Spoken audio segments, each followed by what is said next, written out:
Good afternoon, everybody. Welcome to today's webinar. We'll be getting going in about a minute. We just want to let people find their way into the Zoom room. While we're waiting, please do say hello in the chat. Tell us your union, where you're from. Um, it's always great to hear from you.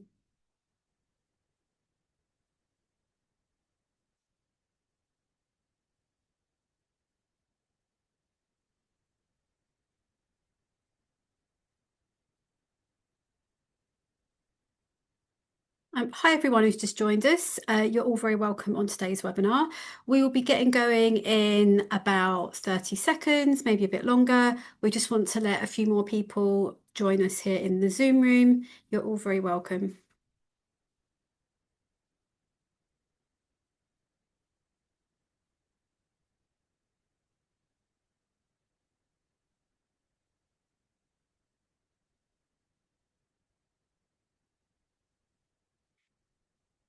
Okay, I think I will get going just with some housekeeping. You're all very welcome here on the webinar, whether this is your first time or you are back for, you've been here with us before. I'm I'm joined by two speakers today who I'll get onto in Lewis. Just a bit of information about how the webinar works. We can already see some of you saying hello in the chat panel. Please do that. Tell us, where you're from, your union. And we're going to be asking you some questions a bit later on in the webinar, and we'll get you to post your answers there.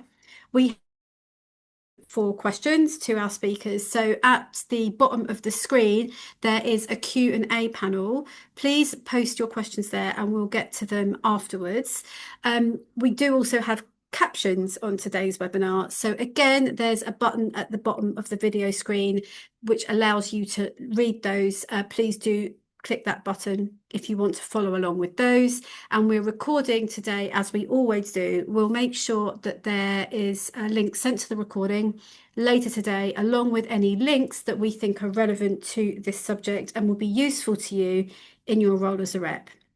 So today is a bit of a new subject for us on a webinar from the TUC. We're going to be talking about the war in Iran and what effect that has had on workplaces, on energy prices, and on you as working people.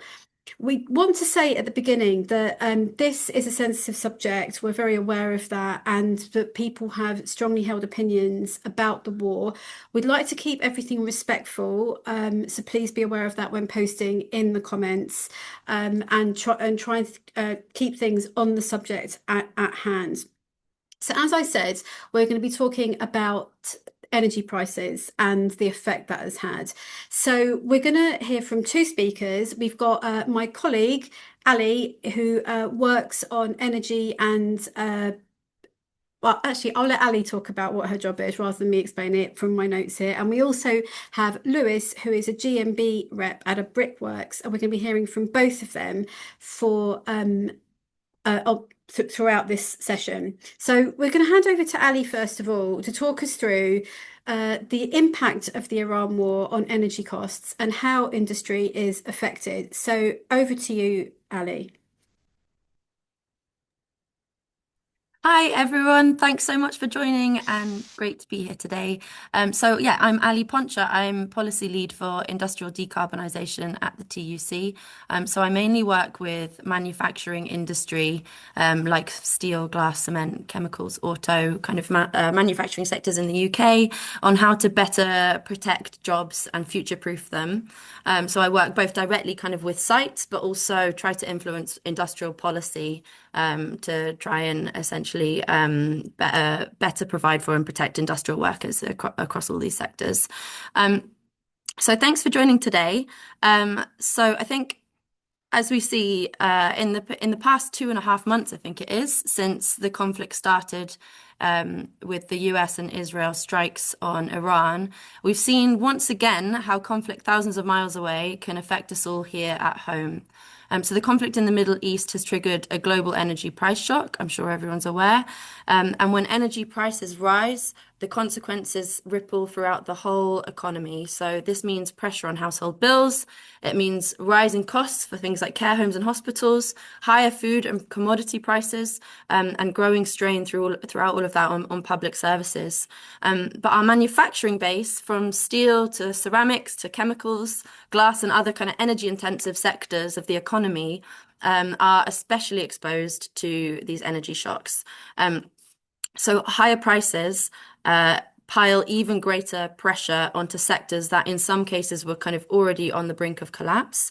And we're already seeing some of these effects play out in terms of additional job losses, even announcements of site closures, and then wider pressures on workers and communities that depend on industry. So as Anna says, in this webinar, we'd like to focus on what Trump's war in Iran means for energy prices, how this impacts the UK specifically and industry and manufacturing sectors in the UK.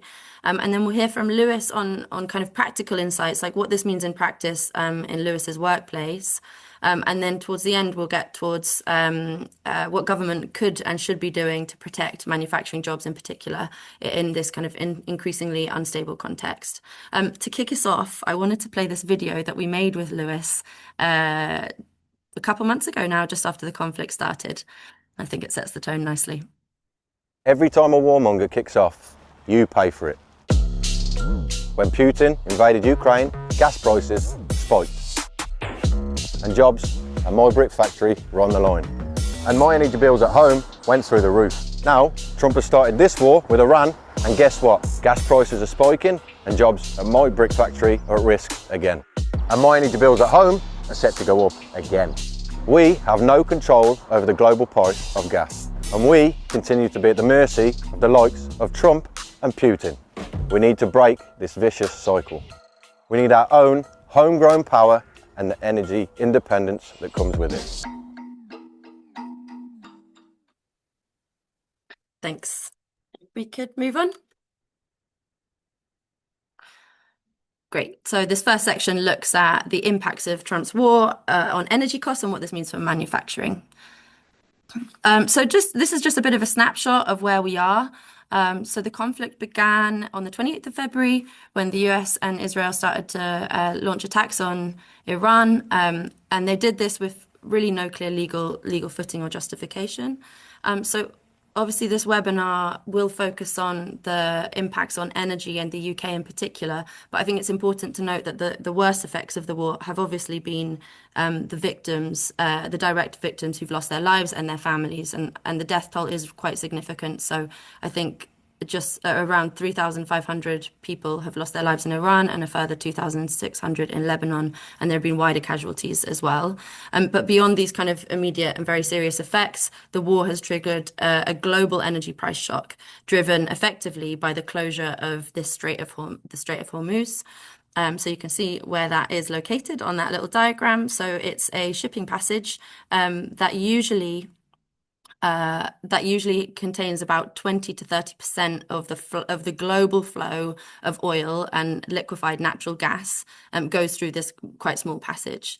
And you can kind of see through those arrows, the size of those arrows. So 80% of that usually goes to Asia and 20% to Europe.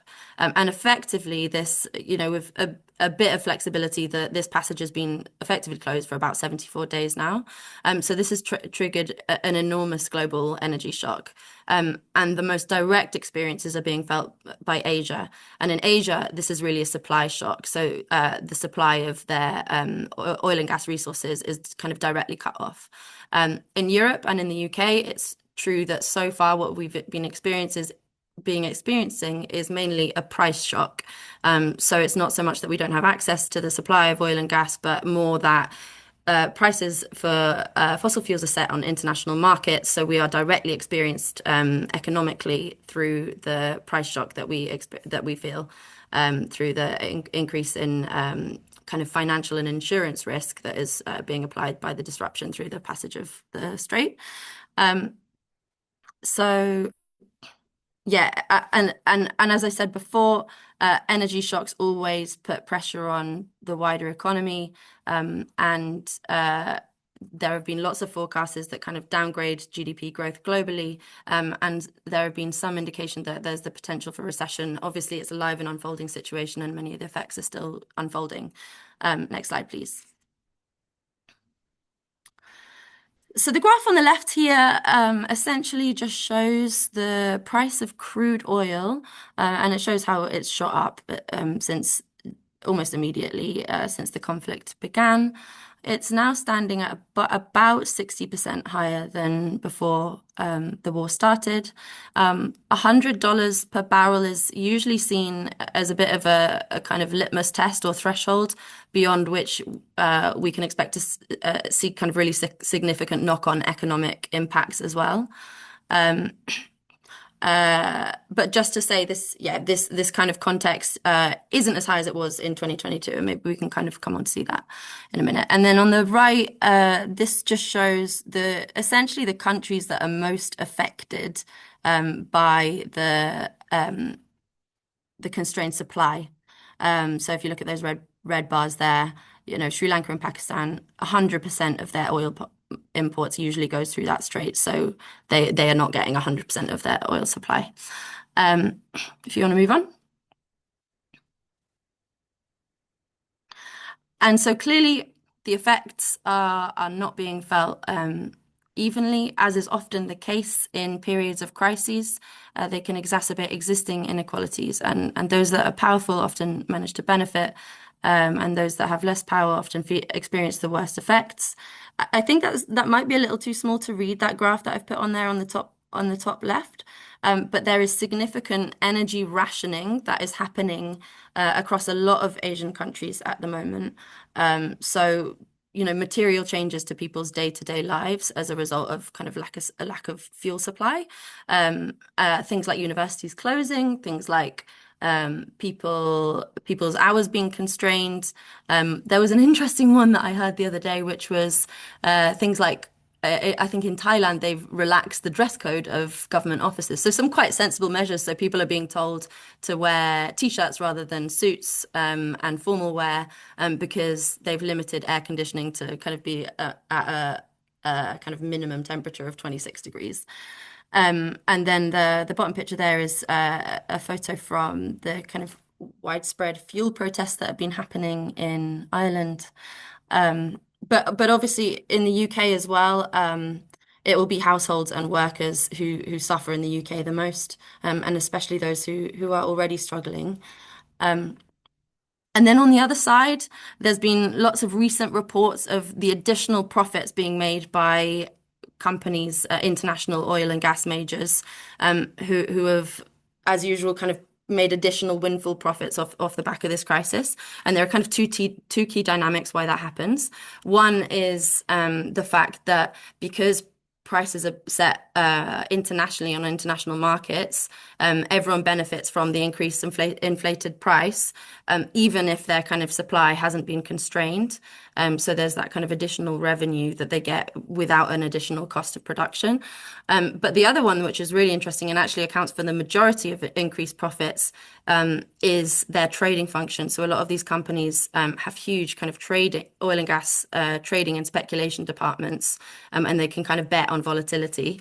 And so I've put that quote in there. Total Energy's boss says that his traders are generally quite happy when they see a volatile market because it's an opportunity to make additional money. But it's that first dynamic around everyone benefiting from that inflated price, which has meant that Russia has been a sort of, in terms of nation states, has been a kind of key winner out of this crisis because they're a huge oil producer and oil exporter and have benefited from the increased prices. Okay, so bringing this back to the UK, what does this mean for the UK? So in April, the International Monetary Fund forecast that the UK is to be hit hardest by the crisis of all the advanced economies in terms of GDP, inflation, and other kind of economic indicators. And they revised their inflation forecast to go up to exceed 4% by the end of this year. And there are some different reasons why this is the case. So as I mentioned, gas prices are set internationally. Now that's true everywhere, but the UK is quite reliant on gas comparatively. We have a strong reliance on gas for home heating, for industry, and we still use it for electricity generation. I think it makes up about 30%, 30 to 40% of our energy mix. The heating aspect is interesting because now the crisis has kind of happened as we exit winter and go into summer, but this will become a much more significant factor as we go into winter because households rely largely on gas for home heating. But then the interesting and unfortunate dynamic for the UK is also that the way that our electricity markets set prices of electricity means that there's a cascading effect because largely the price of our electricity is still directly influenced by the price of gas. That's a big piece of it, and maybe we can come on to that if people are interested in the discussion. But that's not the case in a lot of other European countries where there are other energy sources that set the price of electricity much more of the time. So we're kind of in a unique position, at least amongst our peers, where gas is having a really proportionate impact on our electricity prices. We also have a lot lower gas storage capacity, so the impacts are felt more directly. Again, we invest a lot less, sorry, in gas storage than a lot of other European countries. I think the other important thing is that we also have quite low growth and productivity. So this is a crisis that is being experienced by an economy that was already in quite a weak position. So some of the impacts on GDP and inflation relate to that already like weakened position of the economy. Okay, so I'm not going to spend too much time on this because Lewis is going to give some kind of real world insights into what this actually means for industry. But just to give a bit of an overall picture, so I've kind of touched on some of the sectors that we mean, and I know that there are lots of reps here from sectors that aren't manufacturing industry, but we do mean those kind of energy intensive sectors like chemicals, glass, ceramics, automotive. And I think there can be a perception that these kind of don't really exist in the UK anymore, that we've kind of stopped making things, but they are still really significant parts of our economy and sustain in aggregate 1.5 million jobs. And total in terms of the gross value added to the UK economy, it's the same as the financial services sector. So there is still a lot to lose. And these are really important sectors and often have quite good jobs that benefit from kind of decades of collective bargaining behind them. It's important to say that, and I mentioned in the intro, a lot of these sectors were kind of already on the brink before the crisis. So, for example, the chemicals industry production output has fallen 60% since 2021. And there have been 25 site closures since 2021. I had to read that a few times when I first heard it because it's quite stark. And for example, a steel site, a forge steel works called Summers Forge, has reported that the impacts of the crisis have meant that their monthly energy bills have gone up already from 150k to 250k. So industry and business in general experiences different dynamics from households. There's a kind of government cap mechanism that caps the price of energy bills for households, which means that whilst there will likely be experiences, they haven't been felt yet because we're still in a price cap period that was set before the conflict began. For industry, they are more directly exposed, but it's also more kind of ad hoc and distributed. So often industrial sites will essentially engage in their own contracts with energy suppliers that might last 6 months or they might last 2 years. So the extent to which industry is already experiencing the increase in energy prices depends essentially on when those contracts were started and how long they go on for and when they end. But some are definitely already experiencing the effects quite significantly. And there's an interesting analysis that was put out, I think, just yesterday or the day before, that is quite worrying. It anticipates the number of jobs that are meant to be lost due to the Iran war crisis. And total, it says 163,000 jobs, but with some really significant numbers and concentration around South Wales and the Humber, particularly because they have a high concentration of manufacturing workers there. Okay, so I think that concludes that section. So Thanks, That's Ali. good. Before we hand over to Lewis, I've got a quick question about some of the things you've just been talking about. Yeah. Really stark to hear about the number of potential job losses that are coming in particular, or potentially coming in particular sectors. But what I wanted to ask is, what's different this time round compared to 2022, which I think was the last time we saw issues with energy prices? What's changed in the 4 years since then? That's a really good question, and I think I'm hearing this in lots of, starting to hear this comparison in lots of different contexts. And it can be quite confusing because some people say this is by far the biggest energy shock that we've seen, even considering like the oil price shocks in the 70s. This is far bigger than Ukraine. But then others are sort of saying, well, actually, we haven't here experienced the price increases anywhere near 2022. And I think both are kind of true in different ways. So in 2022, I think the important thing to note is that was for Europe and for the UK, that was a supply shock. Essentially, Europe lost a huge portion of its gas supply directly overnight, whereas, as I mentioned, this is a kind of price shock. So in terms of like total quantity of constrained fuel supply, this is much larger, but for Asia, the experiences are really, really significant. But for us, it's not experienced as a direct supply shock yet, at least yet. So on a global scale, this is a bigger shock in terms of the amount of like withheld and constrained supply. But for us and for Europe, it's the effects so far are less significant. And for example, so I think in terms of the actual increase in prices that we've been experiencing so far, both in electricity and gas, they're something like 10 times lower than what they were at the peak in 2022. So the scale of the price impacts so far are not really comparable. But as I say, the situation is unfolding and there are some predictions which kind of get much closer and much more worrying the longer that it goes on.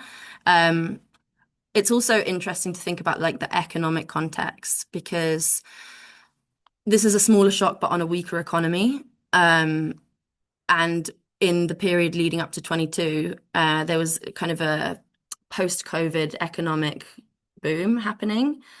So there was growth, and in a sense, the economy was growing and was in a slightly stronger position. But then in terms of those like economic indicators, like the 2022 was a huge, huge scale. And I think inflation peaked above 11%. The forecasts at the moment are around 4%. So we're not anticipating as it stands this to be quite as significant, but a lot of it depends on how it plays out over the next few months and what happens going into winter. Yeah, thanks for that, Ali. So we're going to come back to looking forward and potential solutions after we've heard from Lewis. But Lewis, I've got some questions for you first. We've already mentioned that you work in brick manufacturing. So I don't know a lot about brick manufacturing and what it entails in terms of energy. Can you tell us a bit about that, please, to get us going? So brick manufacturing is heavily based off gas and electric. There is no other way of doing it. You need a kiln to fire bricks correctly using massive and massive amounts of gas every single day. And generally, if you have a kiln, you don't turn it off. So it's 365 days a year, and it's a constant 24-hour process. We generally turn ours off for 2 days over Christmas just to do repairs, and then it goes back on and runs again for the whole year. Yeah, thanks for that context. I think that's really helpful for, I'm sure, people in the audience and me to understand the context that we're talking about. So, in your employer, what has happened since the war started with regards to how you operate or other things that might have changed? So last year, anyway, we had a pretty sketchy year in terms of brick manufacturing and the industry in general. So we had an early shutdown. We shut down in November and we didn't restart until March the 9th. Then at March the 9th, Trump decided he was going to go and play ball and they announced another shutdown. So in June, we were shutting down for 3 months. This is just a direct impact of that war. There is no other way to it because we had the potential to run from March all the way through to December. We usually stop in November, early December, and have a Christmas shutdown where we can get the plant back up and running properly. We plan to do the whole year and run to the 23rd of December this year instead of having the earlier shutdown. As soon as that was announced and the war started, there was an immediate impact on us where the company decided, right, we need to sell gas back and we need to stop the plants. So our toll plants, etc., are still running, but all the brick sites are closing. They're doing stepped closures. Some are closed now, and then they reopen when we close. And then when we close and reopen, someone else will do the same after that. So is it different this time round in your workplace than perhaps a previous energy crisis that Ali was talking about from the one 4 years ago? Yeah, massively. Post COVID, our gas price was 3.7 million a year. Roll on to 2023, it was 5.5. Current today, £8 million. So the company decided sell gas back and try and make some money rather than just lose it all. If we turn the kiln off or if we put it on hold it costs us £290 per minute when we're not actually burning anything through it. So it makes no sense for us to put it on hold. It makes no sense for us to lower the amount of bricks that we're making. The only option is to turn it off. So this is all really worrying to hear, and we're still the war's still ongoing. So what's the risk to your site if things continue the way they are? If it continues the way it is, the first point of call will be job losses. We're already short-manned as it is, and we can't get people through the door because everyone we interview, as soon as we tell them about the shutdowns, etc., they don't want to know. So then there's that their financial instability, and then the people that we do have don't want to stay because they're not sure what next year is going to be like.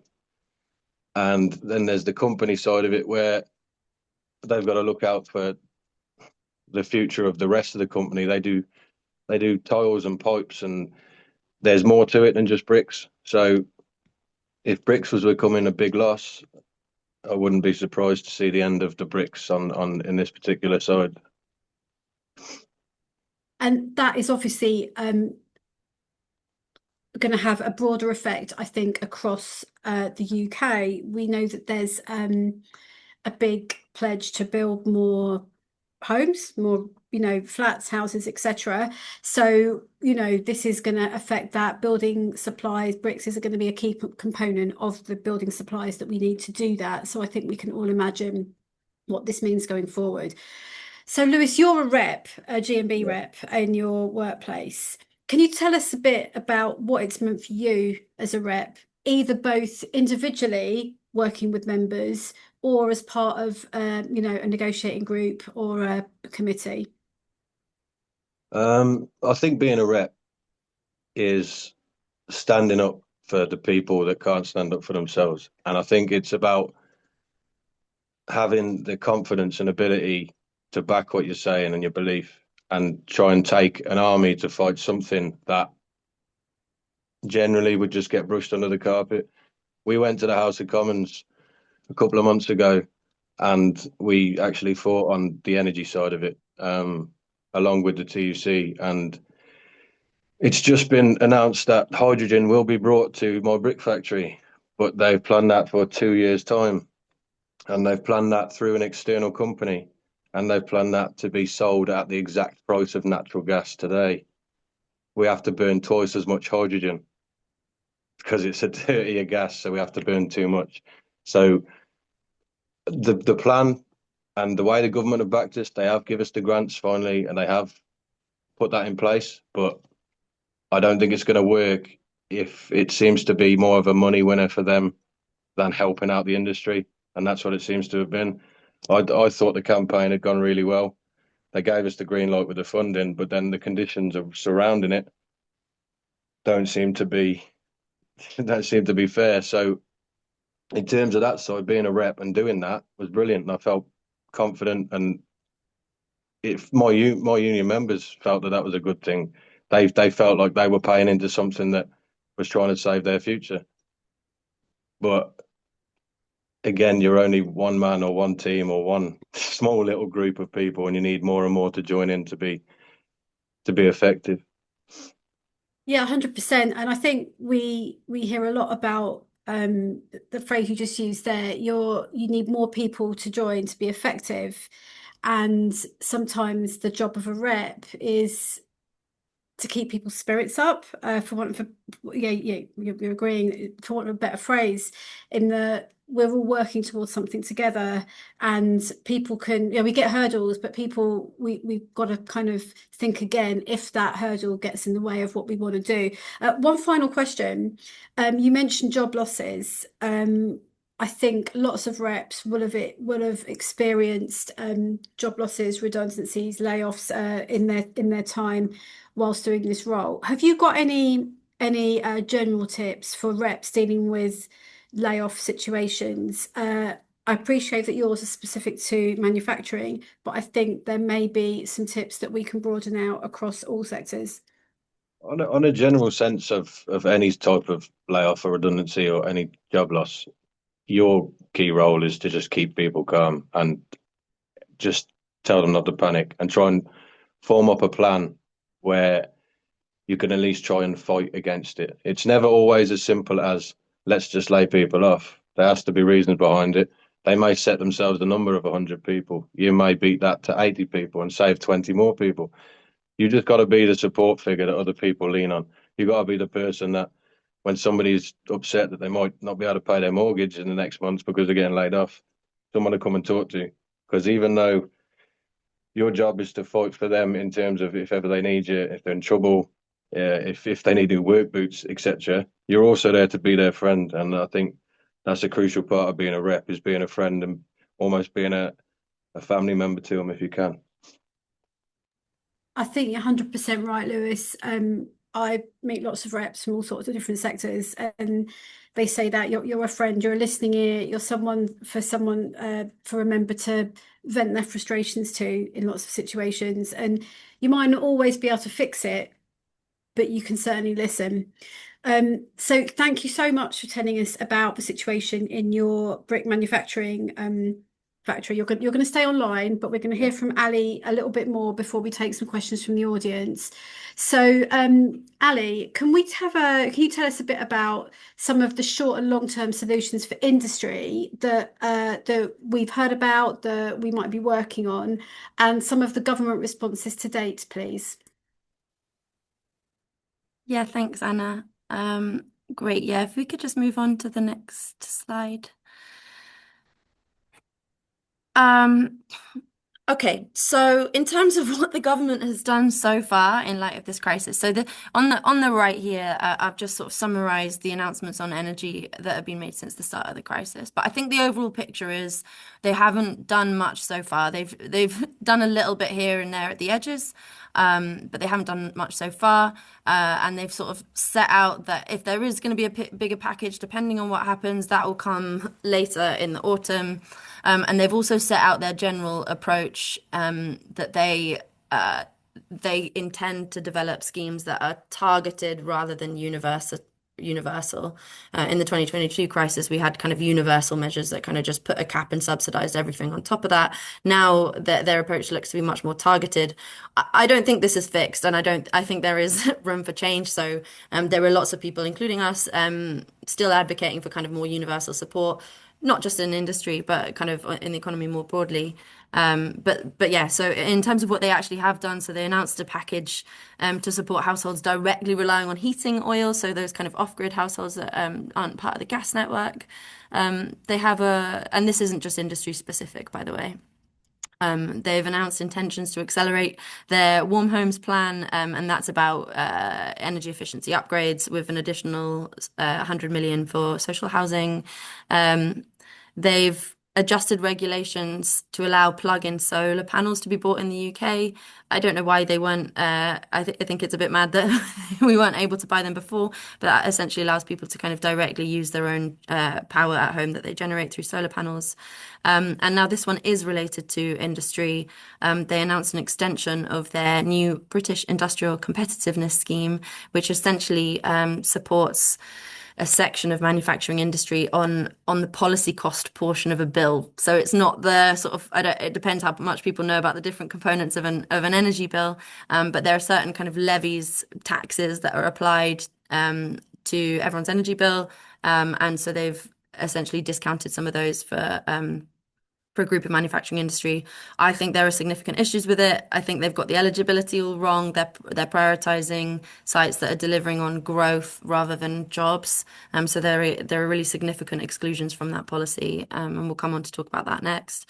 And they have announced an increase on the energy generator levy. This is a windfall tax on energy generators feeding into the electricity market, who are benefiting from additional revenue because, as I mentioned, gas prices flow through to electricity prices, which means that our electricity prices are higher despite no change in essentially how we're making electricity. So that extra money is flowing through as profits to energy generators. So they've increased there's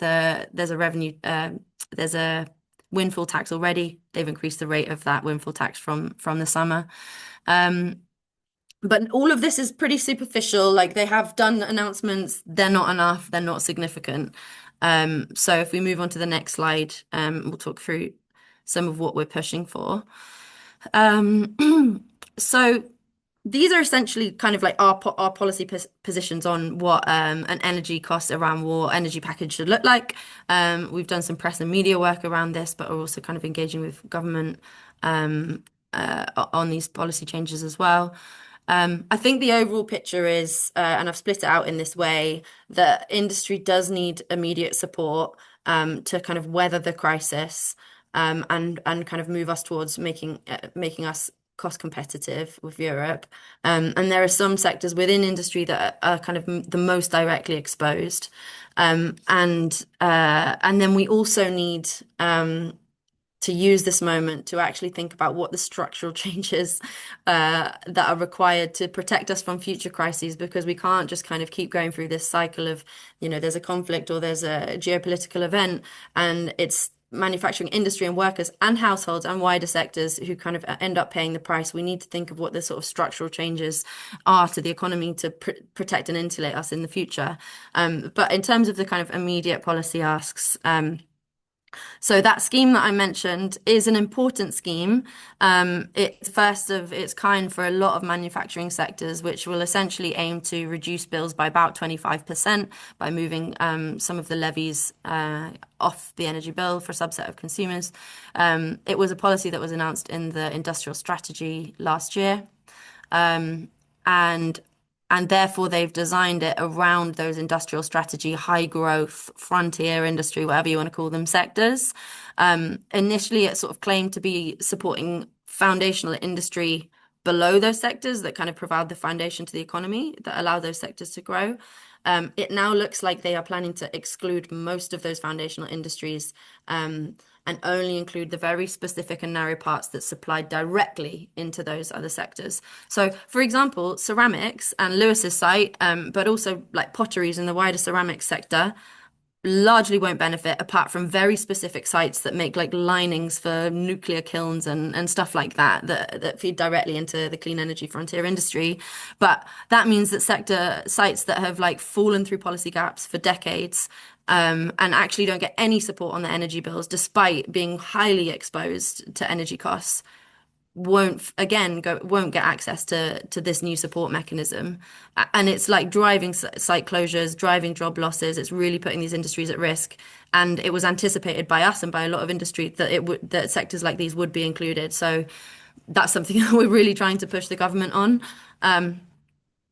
But they have announced an extension and that they'll partly fund it by the Exchequer. And then the other thing that we are advocating for is a sort of temporary targeted gas price cap for sectors that are really highly exposed to gas. So that includes ceramics, where gas is like 80% usually of the total energy demand, with electricity as 20%. But it also includes things like chemicals, where gas isn't just an important energy source, but it's also a feedstock, or gas derivatives are used directly as kind of like raw materials into the process. So it's kind of been hit both on the energy side, but also on the buying materials side. So yeah, we've proposed essentially a temporary gas price cap for these sectors just to make sure that they're not experiencing the full volatility of the price crisis. In terms of the structural things, essentially, we need to make sure that industry and the wider economy is shielded from these international fossil fuel markets where a conflict that's happening miles away is directly impacting the price. And there's kind of nothing that we can do about that. You know, gas is traded on in an international market. It doesn't really matter where the molecule is extracted. Once it's out the ground, it's owned by the companies who sell it on the international market. And that's why we've experienced the price shock. It's not actually, in this case, different to, well, it's slightly different context to previous crises, but in this case, it's not about our supply being constrained. It's about the prices flowing through and hitting our economy. And the way that we can shield us from those markets is essentially by getting much more government investment in things like energy efficiency, things like electrification, and other pathways that move us away from that direct reliance. But then the other key thing is making sure that the price of gas isn't then like feeding directly through to the price of electricity. We can restructure how our electricity markets are set up so that they're not so influenced by the price of gas. Like that is definitely well within our control, and there are proposals out there to do that. All of them are quite complicated and require a significant kind of market restructure. But it's definitely within the realms of possibility, and it is quite mad that our electricity prices are kind of directly being hit in this by the same thing that's hitting gas prices as well. That doesn't need to be the effect. I mean, for example, gas is about 30% of our energy mix in the UK, but it sets our price more than 80% of the time. And then increasing our buffer of gas storage. We don't have nearly as much as we used to. That was an active policy choice. We don't have nearly as much as most of Europe, but if we did have a much bigger buffer of gas, and particularly not necessarily all the infrastructure around it, but if that gas was publicly owned, then it could be bought at times of kind of normal prices and then directly sold back at that price. It's not controlled by the private sector, so it's not really a big expense to government where they're sort of capping a price. They're just reselling it for what they bought it at. So I think there's opportunity there. Just one more thing beyond energy. I think is an opportunity to use this moment to have a national conversation about supply chains, and about the need to make things in the UK. And I think the sort of policy and like public narrative is shifting, and kind of recognizing that these sectors are critically important for our economies. And it's important to make stuff here once again. So I think using this moment to like have a conversation about what we actually want to make in the UK is really important as well. Just quickly, yes, before we move on, what reps can do. So if there are manufacturing reps who haven't engaged yet with me or my team, it would be great to hear from you and to get in touch. We can speak about kind of the workplace specific options to help future-proof your site from energy price shocks. Please do get in touch by email. I put the email, our kind of generic team email there, and my personal email as well. And we also have a mailing list which we regularly send updates on different events and ways to get involved out to. I realize probably most people on this webinar are in different sectors, and I have colleagues who focus much more on other sectors as well. So we're definitely still feel free to get in touch if you want to have a conversation with us. But I've also put a few resources there to look into. I think the key thing is like looking ahead to winter, because that is when kind of most sectors and essentially organizations that are maybe less directly impacted but are going to feel the impacts of higher gas prices when heating demand goes up. So it would be a good idea to get ahead of that. Ask your employer about their plans to shield the workplace from the crisis. in the immediate term, but also invest in energy efficiency so that we're protected into the longer term. There are some good materials on this in just that last link there. My colleague Sam Perry, who some of you might know, produced this Just Transition toolkit, which kind of takes you through some questions and tools and resources to use for that as well. Thanks, Ali. I'm going to put some questions to you in a minute that both have come up or that I've noted down from while we've been speaking. But before we do that, and to let you catch your breath a minute, I've got a couple of questions for the audience. So using the chat panel, what we want to ask from you, has your workplace already been impacted by the spiking energy costs? If they haven't yet, what do you anticipate the knock-on effects to be? As Ali said, we're aware that not everyone on the webinar is in the manufacturing sector. I suspect we've got a broad range of sectors online with us. So do tell us about your workplace, what perhaps the impacts have been. And as we said, it's the summer at the moment. It's almost the summer. It's actually hailing here really, really heavily. I mean, it was so loud, I was worried it was going to be heard. But in theory, we're heading towards the summer. So it might not be a big issue at the moment, but it sure will be in the autumn. So share with us in the chat what has happened in your workplace. And also, I want to acknowledge that we've already had lots of comments about potential solutions.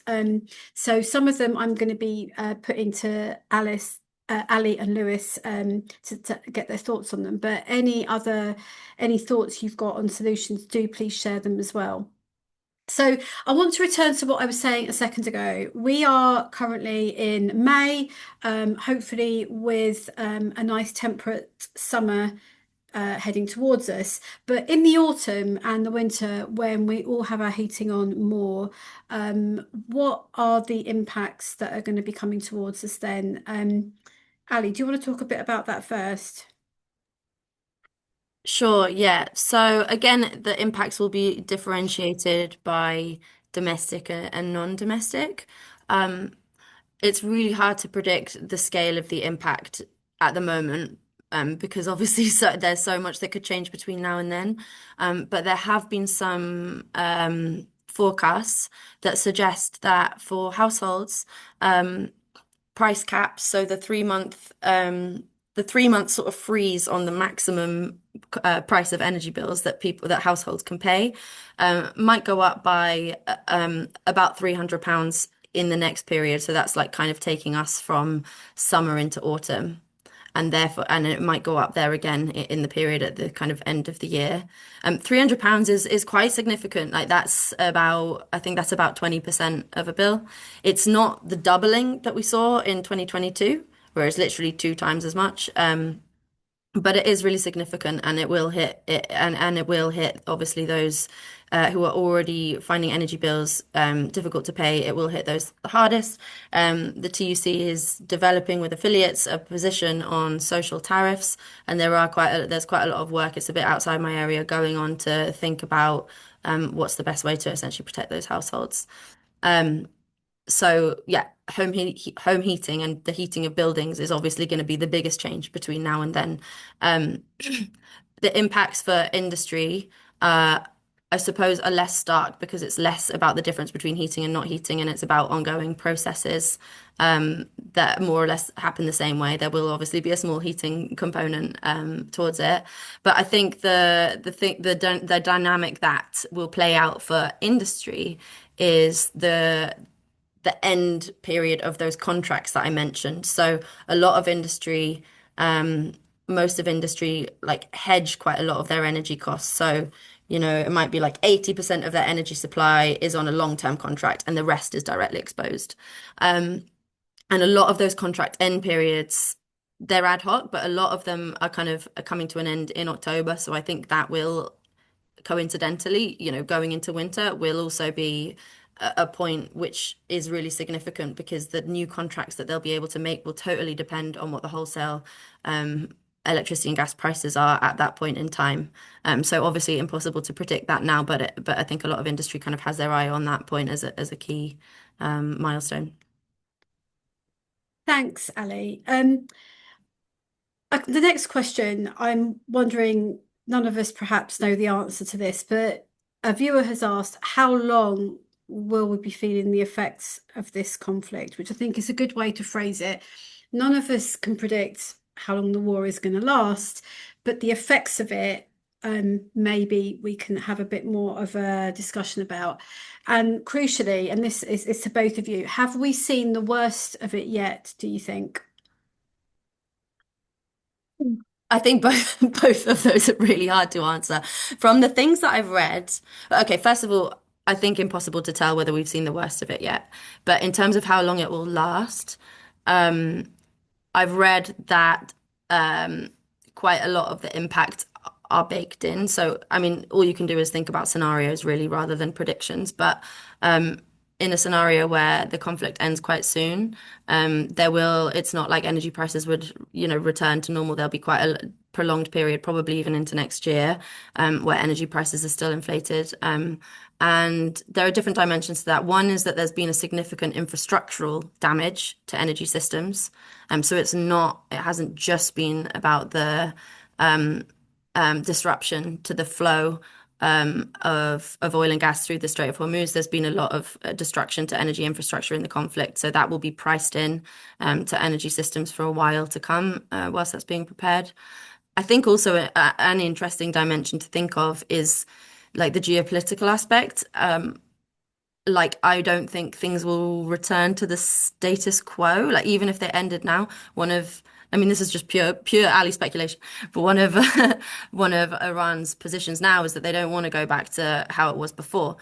They don't want there to be free flow of shipping through that canal. They've recognized their power in the situation, and it's been a huge unintended consequence of Trump starting this war in the first place. Is that Iran has now demonstrated that it can exert a significant like leverage and control over the global energy system and economy. And they've said that one of their, negotiating lines now is to have to impose tolls and for them to have some kind of institutional control over that passage going forward. So, how that plays out in terms of energy costs is still to be seen. But I think either way, if the conflict were to end soon, which doesn't necessarily look like it is that likely despite what Trump's saying, Well, it there changes would by be the knock-on day, effects. doesn't it? It changes by the day. It changes by The the amount of day. times he says it's going to end very soon. Yeah. Yeah.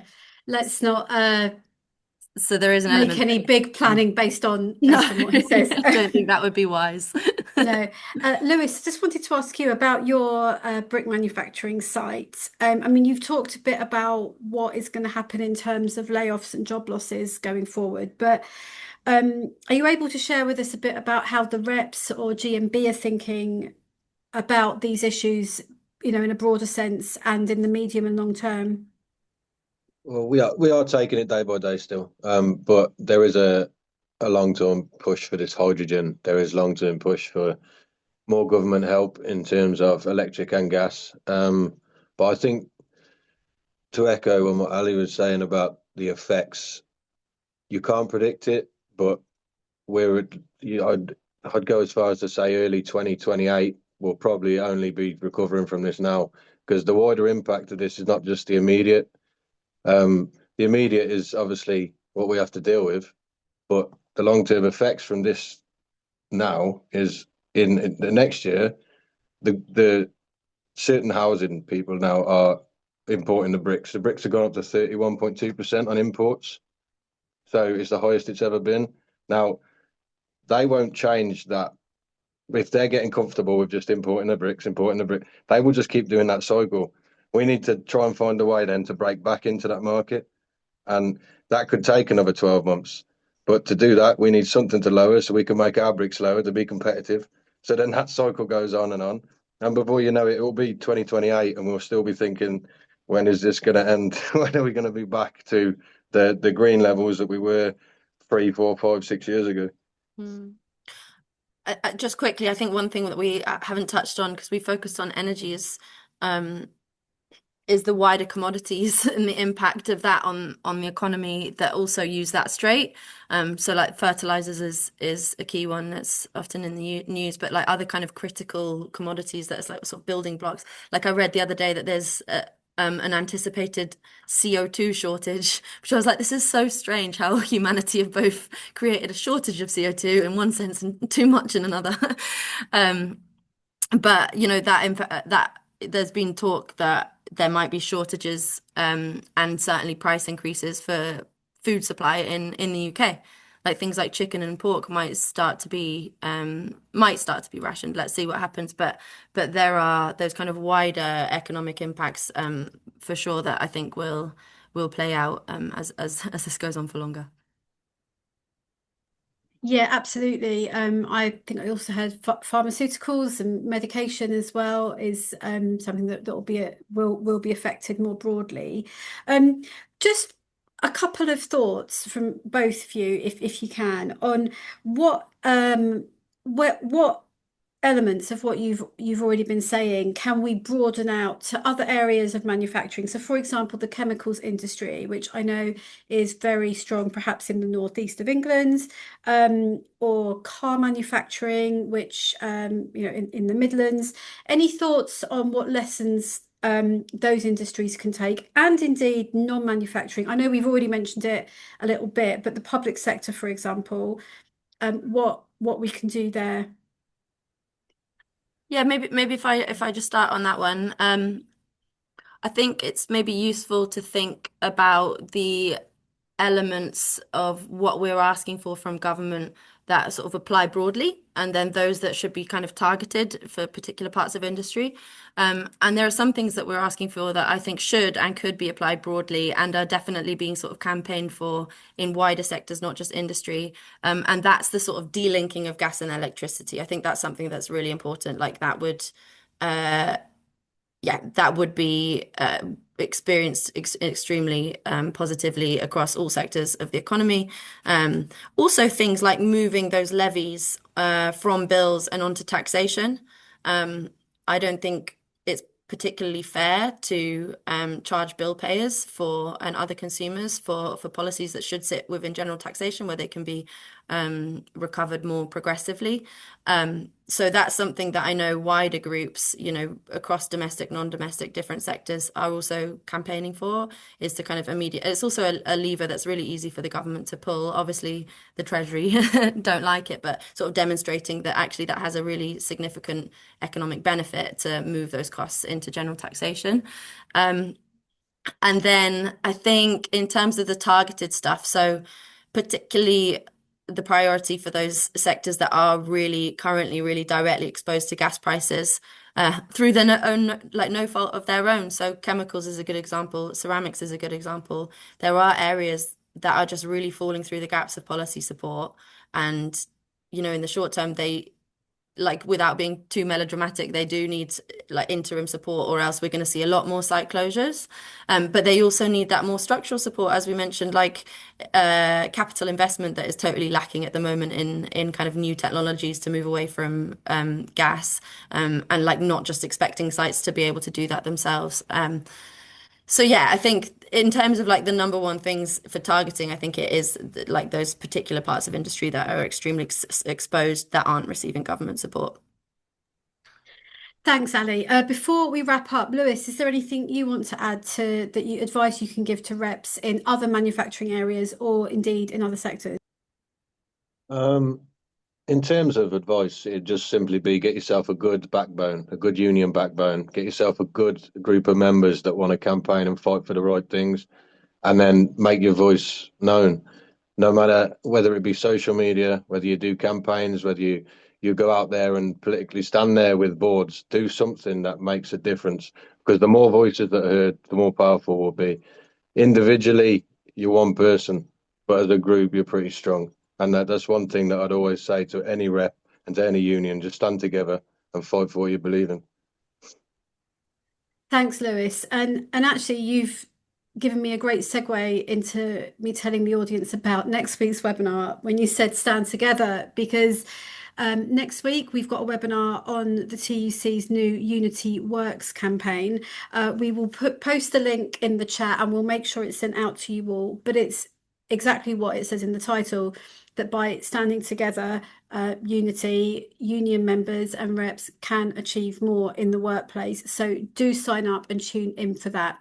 We've been talking about this for very nearly an hour, so that brings us round to me thanking you, the audience, for some really insightful comments and questions. Thank you to Ali, and thank you especially to Lewis for joining us and telling us about his situation. I have really loved hearing about it, and we wish you all the best for the future of your site. We will see you again soon for another webinar. I'll see you next week. Bye bye for now. Thank you.